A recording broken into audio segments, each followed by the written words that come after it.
Part 1. Is doubt an end or a means? Seriously, bro, what is our actual purpose in doubting things? For instance, let's imagine a detective. For this person, doubting is not an end. It's a means to get the job done and understand what's going on. The detective approaches the evidence and documents with suspicion, interrogates eyewitnesses and suspects. When the time comes, they can even doubt their own thoughts. But they don't want to stretch and drag this doubt phase out forever. At the end of the day, they want to reach a conclusion, to find a piece of information they can be 100% sure of, one that cannot be doubted any further, and close and resolve the case. Philosophers are just like that detective. They are people chasing after the truth. Therefore, doubting is actually a virtuous tool for them as well. But bro, there is one person among philosophers who literally took this concept of doubt to the heavens: René Descartes. Descartes asked himself this crazy question: what if everything I believe to be true is just a big lie? What if everything is nothing but an illusion? What if I am in a dream right now and I am so caught up in this dream that I can no longer perceive reality? These thoughts drove Descartes into a deep search. When he looked inside his head, he realized that wrong and right thoughts were mixed together like a soup. And he said that he needed to clear these wrong thoughts out of there as soon as possible. Otherwise, these rotten ideas would distort and poison his already clean and correct thoughts. Descartes compares the situation in his mind to a basket where rotten and healthy apples stay together. Imagine that for some reason, rotten apples and healthy apples are mixed up. You need to sort out those rotten ones immediately, otherwise the rot will spread to the healthy ones too. So, how does a person sort out the rotten apples in the basket? First, they completely empty the basket, right? Then, they look at the apples one by one. They put back into the basket only the ones they are sure are not rotten and are completely healthy. What happens in the end?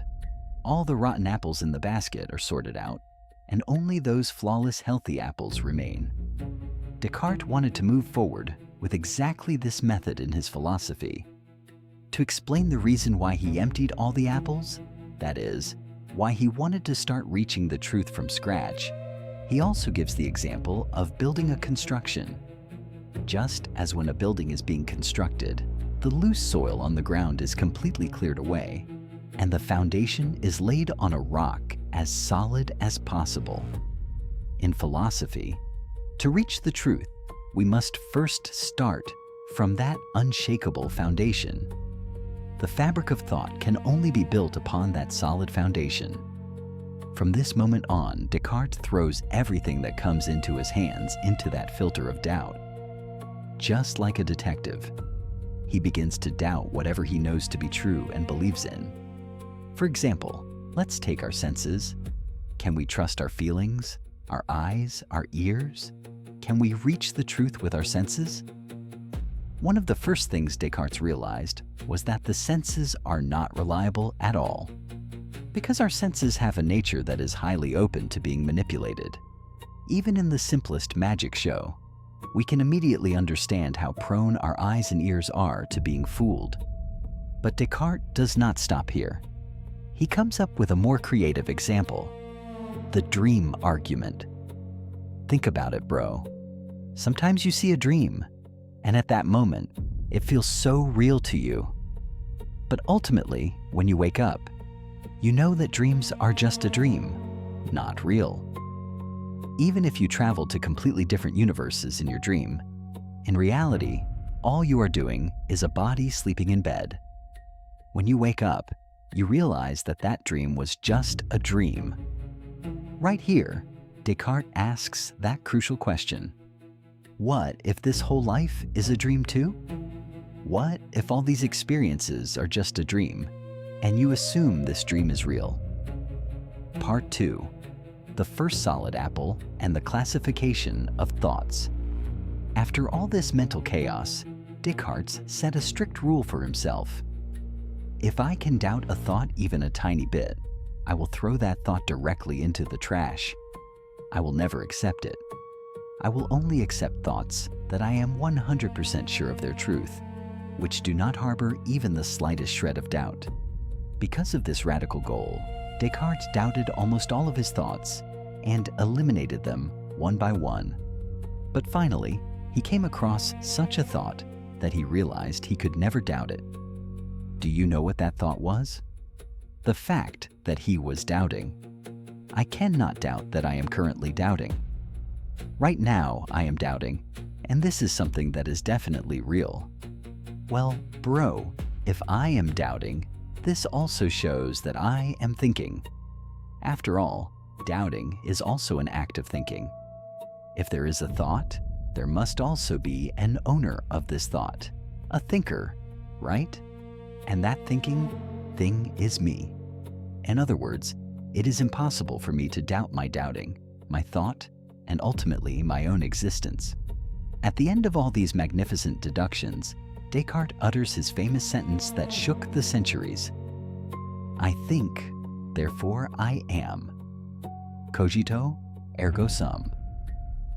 This is the first apple that Descartes took back into his emptied basket, the one he was 100% sure was not rotten. He is certain of his own existence because he can think. At least, he is a thinking thing. But Descartes' philosophical adventure does not end here. On the contrary, he encounters increasingly difficult problems. He asks himself, okay, I exist, but what is the source of these thoughts in my mind? Because the thoughts in our minds can have quite different structures and natures. For example, we know that if we put our hand into a fire, we will feel pain.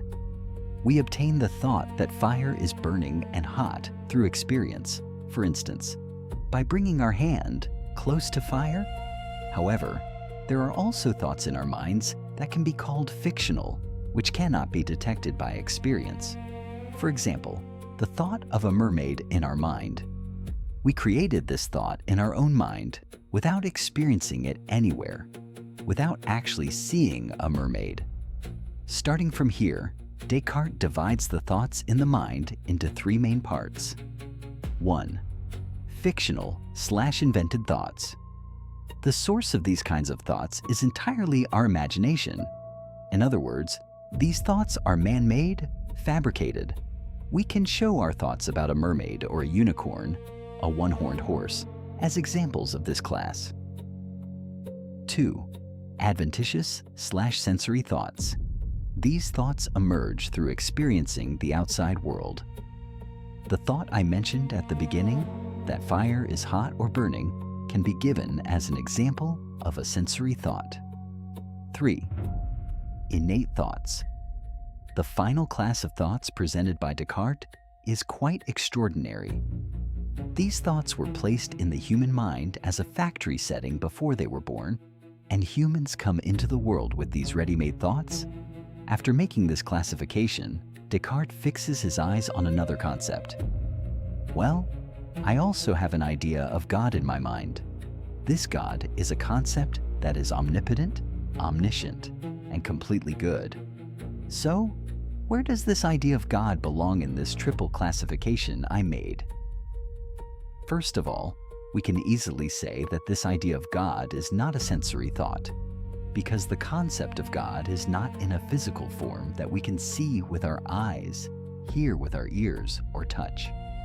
Even when conceptualizing God, we assume that He is metaphysical, meaning transcendent from this world, somewhere beyond physics.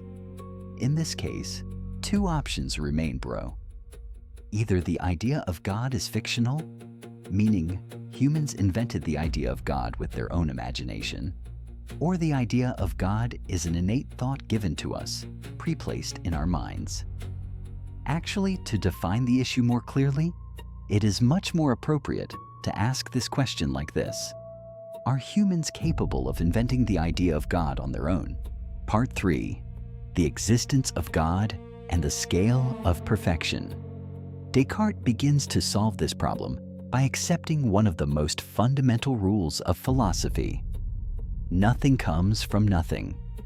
Every effect arises as a result of a cause, and this cause must contain at least as much reality as its effect. In philosophy, this argument is known as the principle of causal adequacy. Let's conceptualize this with an example, bro. Suppose you are trying to boil water in a pot on the stove. This water will heat up over time and become hot water. So, what is the cause of this situation? Of course, the fire burning on the stove. But pay attention. That fire already possesses that heat property within its own body, which it has given to the water. In fact, the heat property in the fire is much greater than that in the water, and that's why it can heat the water. And this relationship between the two conforms perfectly to the principle of causal adequacy. Descartes indicates to us that this principle of causal adequacy applies exactly to thoughts as well, not just in the physical world. After all, even if the object of a thought does not contain objective reality in the outside world, for instance, let's take the unicorn thought in our mind. Even if the unicorn does not exist in reality, we can think of such a thing. It possesses reality at least as a thought. Well, at that point, thoughts also have a cause, and this cause must contain at least as much reality as that thought. Now let's return to that idea of God in our mind. Let's focus not on whether to believe in this idea or not, but just on the fact that this idea is something thinkable. Even if we don't believe in God or see Him, we can think about this concept of God in our minds, an infinite, perfect, and omnipotent being. So, what is the cause of this massive idea of God? What enables us to be able to think about this idea of God? Humans? As a result of the mental deductions he made, Descartes arrives at this decision regarding the idea of God. If humans fabricated this idea of God, that is, if a person created this idea in their own mind, this situation clashes thunderously with the principle of causal adequacy. Why? Because the attributes possessed by the idea of God, infinity, perfection, are so grand that a human being, as a flawed, deficient, and finite creature, can never ever provide this causal adequacy. A flawed being cannot produce a completely flawless idea from their own mind. Only a reality as flawless and infinite as this idea, namely God Himself, can provide this cause. Therefore, God exists, and what enables us to think of this idea of God is, again, God Himself. This proof of Descartes is known in the history of philosophy as the trademark argument, or the stamp argument. With this argument, Descartes also sealed which thought class he would place the idea of God into. If a person can think of the idea of God, this situation stems not from the person, but from God. God placed this idea of God into the person's mind before they were born, like a stamp a craftsman hits on their product. In other words, the idea of God is innate. In addition to the trademark argument, Descartes opens another door of proof, and this proof is known as the Ontological Argument in philosophy. The story goes like this. We have an idea of God in our minds that contains all kinds of perfection. But bro, something that is both perfect and does not exist in reality contradicts itself, because existing is a much more perfect trait than non-existing. Since God is perfect and flawless by definition, He must exist to fulfill the requirements of this perfection. Therefore, God exists. Actually, this argument is not Descartes' own invention. It is one of the most deep-rooted arguments in the history of philosophy, continuing since St. Anselm. Of course, intense and very harsh objections come from other philosophers to these two arguments of Descartes aimed at proving God. We will examine these objections one by one toward the end of the video, bro. But for now, let's continue walking along Descartes' own philosophical process. After putting the existence of God in his pocket, Descartes asks himself this new question. Okay, God exists, and He is the one who created me. But how can a God who is infinite and perfect create a flawed, mistake-prone, deficient creature like me? After all, we would expect a flawless creation from a flawless source, wouldn't we? To answer this question, Descartes presents us with a scale, a ruler consisting of two poles. At one end of this scale is nothingness, something that contains no reality within itself, an absolute void. At the other end is infinity, perfection, and, of course, God, who harbors the ultimate reality. Descartes tries to gauge where humans stand on this scale. Humans are not close to nothingness. After all, even if finite, they have a reality, an existence. However, this reality can never approach the infinite reality of God. Then, humans have been positioned somewhere in the middle, between these two poles. Now let's return to our question. If God is perfect, why did He create a human being so flawed? Descartes emphasizes the concept we call the divine plan here. If God deliberately and willingly created flawed humans, then God did this within a plan. However, according to Descartes, trying to understand God's plan, His purpose, far exceeds the limits of our tiny human minds. Only God Himself can know the purpose of God. And in this giant chain of existence created by God, a flawed being like a human must surely have a function and importance. As a result of these thoughts, Descartes reaches this clear deduction about God. The fact that the human created by God is flawed does not damage God's perfection. Well then, where does the mistake come from? Descartes focuses on two great faculties that God bestowed upon humans. One is intellect/reason, meaning the capacity to think correctly, analyze, and understand. The other is free will, meaning the power of the person to determine their own actions and decisions. While Descartes accepts the role of reason in perceiving and analyzing our surroundings, he posits that it is ultimately free will, rather than reason, that allows a person to connect to a judgment and drives them to action. Right here is exactly where the shoe pinches, bro.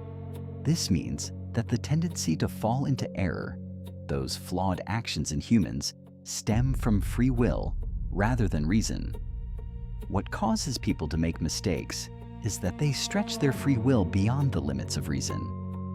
Although this free will comes from God, as a result, using free will is completely under the human's own control. In other words, rather than looking for the flaw in God who gave free will, one must search for it in the human who misuses that free will. Descartes also concludes that his own flaws and his proximity to making mistakes originate not from God, but from himself. Part 4. Mind-Body Dualism and the Thinking Thing. It is also necessary to state here that Descartes was a religious person, bro. In fact, we can deeply sense how religious he was, even from his philosophical reasoning. And in Christianity, which is Descartes' religion, the concept of the soul holds a massive importance. The immortality of the soul, the separation of the soul from the body after death, and its accountability in the presence of God, is the foundation stone of this belief, and actually of all other monotheistic religions. So, how correct is it to separate the body and the soul, or rather, mind and body as it is called in philosophy, and to think of these two as completely different things? Going from exactly this context of the subject, let's move on to Descartes' famous mind-body dualism views. Think about it, bro. We use the word soul so much in real life, don't we? For example, we say, they surrendered their soul for a deceased person. When we encounter a magnificent work of art, we say, it touched my soul, or it caressed my soul. If someone did something behind our back without making us notice at all, we use the phrase, even their soul didn't hear it. Of course, we can use the word soul in very different daily meanings. For instance, for a person who acts dull and cold, we use the expression, a man like a ghost/soul. Strangely enough, this expression, which is usually used for secretive and emotionless people who do not show their presence, leads to areas quite different from the word soul in other expressions. Even though we do not have very clear criteria when using it in daily life, a belief in the existence of the human soul is quite widespread. Many studies show that a large majority of people believe in the concept of the soul, that the soul is preserved after death, and that the soul is immortal. On top of all this, if we need to define what we call the soul philosophically, we can say, the soul is the non-material, metaphysical side of human existence. Now let's return to the moment mentioned in the first part of the video, where Descartes approached everything with doubt. What conclusion had he reached there? Even if I am in a dream, even if nothing around me is real, at least I have a reality. At the very least, I am a thinking thing. Descartes frequently uses the term thinking thing, res cogitans, for himself in his works. He even sometimes defines being a thinking thing as having intellect, a soul, or a mind. Now bring a human being before your eyes. First of all, this human definitely has the characteristic of being a thinking thing. That is, they have a mind. And for Descartes, this mind certifies the person's existence with a clarity that can never be doubted. But when thinking of a human being in the flesh, we take into account not only their mind, but also their body, their physical side, made of flesh and bone. Then the question is, are body and mind completely separate things? Descartes uses a magnificent method in reaching this mind-body distinction. This method is highly similar to the famous mathematician and philosopher Leibniz's identity of indiscernibles principle. To understand this, let's imagine two objects, bro. For example, let both be pens. Let these two pens be the exact same model of pens coming out of the same factory, from the same belt. Can we say these two pens are identical, meaning the single and same thing? Actually, we cannot exactly say so. At the very simplest, the positions of these pens in space, the places where they stand, are different from each other. In order for us to say these two pens are identical, all of their characteristics must be identical with each other. That is, when all the characteristics of two things are completely the same, those two things are no longer two things, and become a single thing. The fact that all characteristics of two things are the same makes them identical. That is, a single object. If we claim that something we think is single actually consists of two different things, there must be at least one difference between them. In the pen example, that single difference was the positions they occupied. Pay close attention to that at least one difference part here, bro, because Descartes also pays attention to the fact that these two structures have at least one difference when making the mind-body distinction. For him, that massive difference between body and mind is this: while the body is doubtable, the mind is absolutely indubitable. I can imagine myself without my body, just like that famous brain in a vat theory.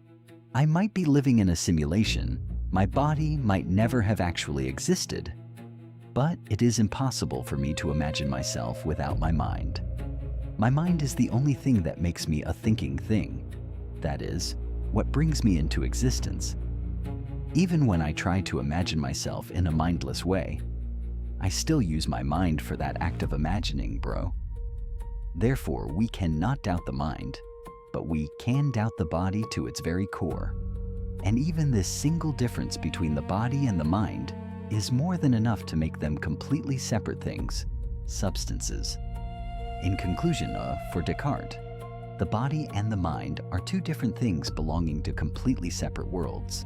Part 5. Harsh objections to the arguments and modern neuroscience. Let's assume that this argument of Descartes is true and indeed body and mind are two completely different substances. Then one cannot help but ask, bro, how does the relationship between these two take place? How does that non-material mind, which is like a ghost, physically control that material body made completely of flesh and bone? How does it give orders to it? Now, hold on tight, bro. We have come to the part of examining those harsh and destructive objections made by the history of philosophy against these arguments of Descartes. First, let's return to Descartes' trademark argument. What was Descartes saying? The idea of God cannot be a human invention because humans are not capable of producing such a flawless idea on their own. Therefore, only a God could have stamped his own signature, his own trademark, into our minds before we were born and sent us into the world that way. Right here, the philosophers Johannes Catullus and Pierre Gassendi bring a very clever computer blueprint example to object to this argument of Descartes. Imagine we have an ordinary 5-year-old child, and across from them stands an ultra-complex, highly advanced architectural drawing blueprint of a computer. Now, can we claim that this 5-year-old child drew that ultra-complex blueprint on their own? No, it's impossible. Only someone superior, a wise computer engineer, can draw that blueprint. But let's have another sketch in our hands, bro. And on this sketch, let only these dry words be written. An ultra-complex computer structure. Well, this time we know that every 5-year-old child who can read and write can take a pen in hand and write this sentence on paper. At exactly this point, we need to ask this crucial question. Which of these two sketches is the idea of God in our mind closer to? If the relationship between a child and that real ultra-complex engineering blueprint is the same as the relationship between the idea of God and humans, meaning if we can grasp the idea of God flawlessly with all its details, Descartes' argument might be effective. But what if our idea of God in our mind is like that 5-year-old child writing only ultra-complex computer on paper? In other words, what if we are just bringing grand words together and pasting the label infinite and perfect onto a concept whose true nature we cannot fully grasp? If this is the case, Descartes' trademark argument remains nothing but a massive delusion. This critique sparks a question in minds. Could the idea of God also be a concept to which we assign very high, unachievable attributes, but later forget that we are the humans who assigned these attributes and deceive ourselves by saying, wow, a human could not have imagined such a sublime idea containing such glories. This is a concept that transcends human capacity. Now let's move on to the ontological argument, which is the second fortress used by Descartes and other philosophers before him to prove God. What had we arrived at there?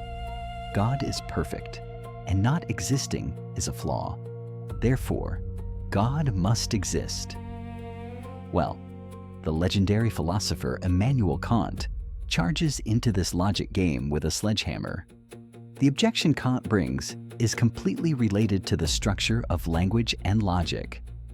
When we form sentences like God exists, God is perfect, or God is good, looking at these sentences structurally, we see a subject, God, and a predicate, is perfect, is good, exists. However, according to Kant, the predicate exists, and other normal predicates have completely different structures from each other. If we focus on other normal predicates, all of them directly affect and qualify the subject, namely God, and add a new characteristic to him. God who is perfect, God who is good, or God who is powerful. But Kant points out here that the predicate exists cannot be counted as a real predicate, because a real predicate directly affects its subject, defines it, and expands its content. For example, when you say God is powerful, you add the property of power to the concept of God, But the predicate exists does not add a new property to the subject, bro. The predicate exists takes that subject and flings it directly into the whole world of existence. Its scope is so wide that rather than affecting its own internal properties, it indicates the status of that subject in the outside world. It opens the subject out. The final point hit by this famous objection of Kant is this: no matter how many real, flawless predicates we use towards God, no matter how much we exalt Him, none of these can logically lead us automatically to the predicate exists. You cannot make something exist in the outside world by defining words. Finally, bro, let's move on to that popular objection to the famous mind-body dualism. In this part, there is a very famous logical fallacy attributed to Descartes. The masked man fallacy. The masked man fallacy. This fallacy briefly tells us this: just because you can think of something in a certain way in your mind does not mean that thing is definitely like that in real life. To understand this abstract sentence to its core, let's immediately give a Spider-Man example. Suppose we absolutely do not know that Spider-Man is actually Peter Parker in reality, and someone who knows the truth comes to us and says, "Dude, Spider-Man is actually Peter Parker." Since we don't know the truth, we bring a logical objection to him like this: no way. Peter Parker is just an ordinary photographer walking around with his camera. He has no special powers. But Spider-Man is a superpowered hero jumping off buildings. These two are completely different things. I can think of these two as completely separate entities from each other. And this thought of mine does not contain any contradictions within itself.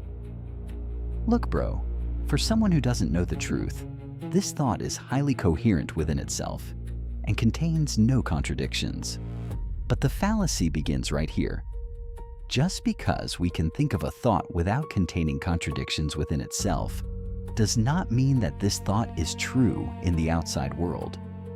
This only expresses the subjective judgment of the person whose knowledge is deficient at that moment, even if it doesn't contain a contradiction.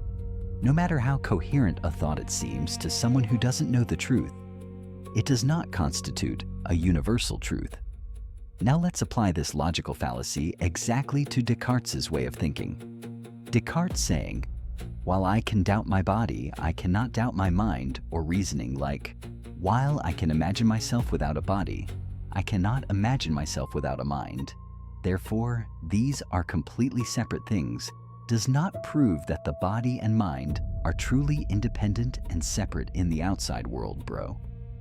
This situation only expresses the subjective judgment and knowledge limits of the person thinking this, namely Descartes. Because Descartes could think that way and saw no logical contradiction in this thought, he assumed that he reached the mind-body dualism and somehow solved this huge problem. Yet, today's modern philosophers are in a much more humble and cautious position against mind-body dualism, bro.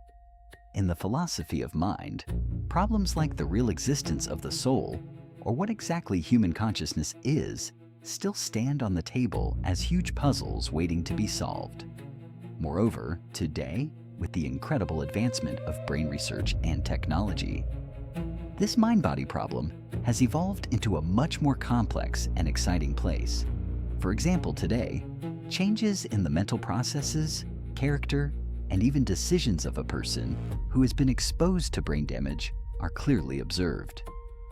This offers the argument that the mind is not completely independent of the body, meaning the brain, and that physical changes in the body can directly affect the mind. Or think about those crazy experiments done by modern neuroscientists. By imaging a person's brain activities with high-tech devices, they can predict the decision that person will make a few seconds in advance, before the person themselves is even aware of it.